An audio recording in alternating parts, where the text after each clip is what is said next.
long should your cruise be going on? How long? Yeah. Hi, everybody. This is Michelle, and welcome back to Diaz on Deck Travel.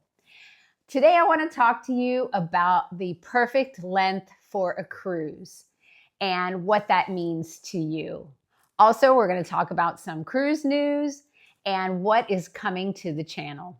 So, to begin, I first of all want to thank everyone for liking and sharing videos with their friends and family. That just helps the channel bring you more content, and I really do appreciate it. It costs you nothing, and it means so much to me. So thank you for subscribing as well. First things first, in cruise news, on September 13th, the Mardi Gras will be sailing a transatlantic sailing, which sounds really awesome. I believe it's about a 14-day trip. And the reason for the trip is to dry dock her. And I'm really surprised about that because she's fairly new. But what exciting news. I guess she's going to be getting some upgrades.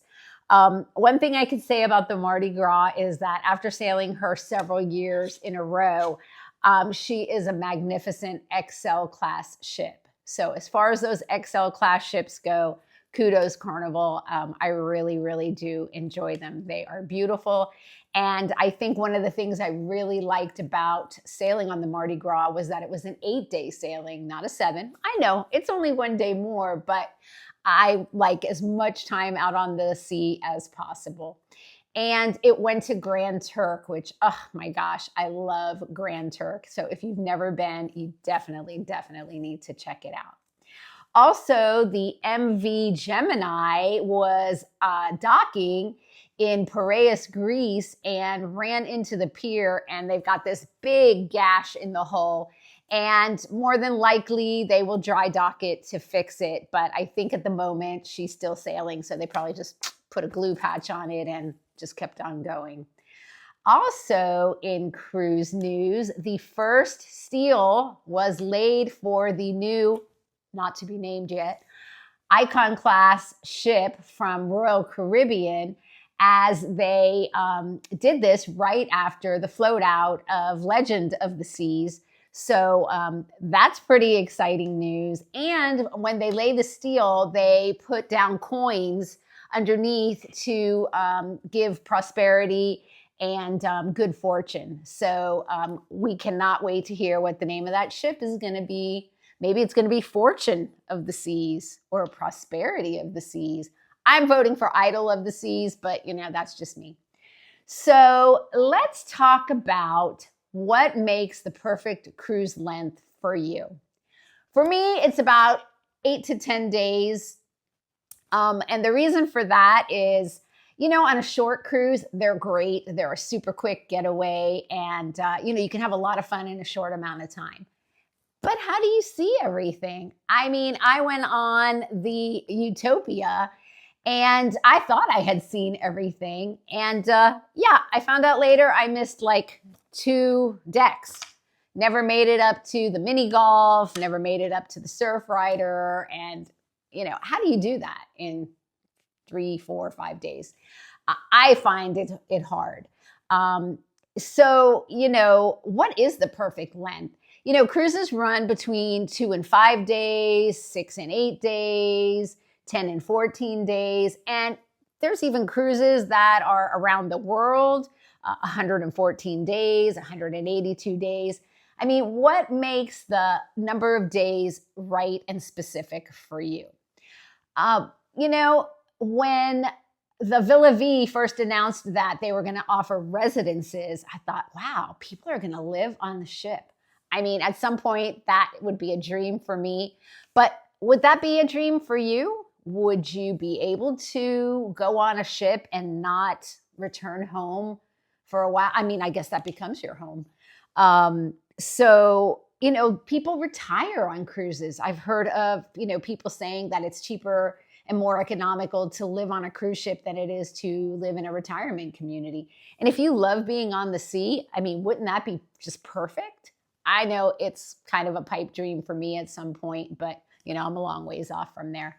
But you know, there's so much to do on these ships that, you know, the longer, to me, the better. So I'm kind of going between 8 and 10 days as my go-to, my sweet spot, if you will. So, you know, there are also ways that if you do a short cruise, you can actually extend that. And what I'm talking about is doing a back-to-back or side-by-side. A back-to-back is where you, let's say, did a short cruise, a 4-day, and you just didn't get enough. So now you connect it to the next cruise, which is a 3-day. So now you've turned that short cruise into a 7-day, and you've got to experience that ship for 7 days instead of the shorter amount of time. Now, you know, the ships that are doing these shorter cruises, they are bigger and better and amazing, and you just can't see everything in such a short amount of time. And I think that's a way to get you to come back, which I think is pretty ingenious because I know I would do it. So back to back, you could do that on any length of cruise. You just stay on, they turn over the ship, and you continue on to the next voyage. I'm sure there's some red tape involved in that. But you know, the details for that, we can discuss in another video. There's also side by side. Let's say you sailed out of Miami and you get back to Miami and your cruise line has another ship leaving that port the same day. You just jump on over, and yes, you go through the terminal and there's some, you know, technicalities to it, but basically you're off one ship and on to the next, and you never even have to go home. So that's a pretty cool way to extend the length of your trip if you just can't find that particular cruise that has the exact amount of days that you want. So it's a pretty interesting way to find that sweet spot. You know, some people get bored easy, and I find that on a cruise, it's really hard to get bored because, like I said, there is so much to do. I mean, I love trying different things. Like, you know, for me, I find it super relaxing to go up to the sports deck and try all the things I suck at. And, you know, I find that enjoyable. And there's, you know, trivia and dancing and games, and I mean, you name it, they've thought of it. I, you know, find it hard to be bored. In fact, I'm exhausted and need a vacation from the vacation, but in a good way. So, you know, what is the right amount of days on a ship for you? Comment down below. I would love to hear what you think, and tell me some of your experiences. Tell me about some of your shorter or your longer cruises and what made them special for you. I would love to know your opinion. Also, another cruise tidbit is the Virgin Voyages Brilliant Lady will be sailing from New York. And, you know, quite interesting, it's going to be in a reality TV show about a murder mystery plot. And that will be interesting. And also the fact that, you know, if you're in New York, you could pick up that ship and be involved and see some of the filming of the reality show. So pretty cool, Virgin Voyages. Can't wait to see that. And speaking of Virgin, I am going to bring someone to the channel and to the show that we will talk about all of his journeys on Virgin.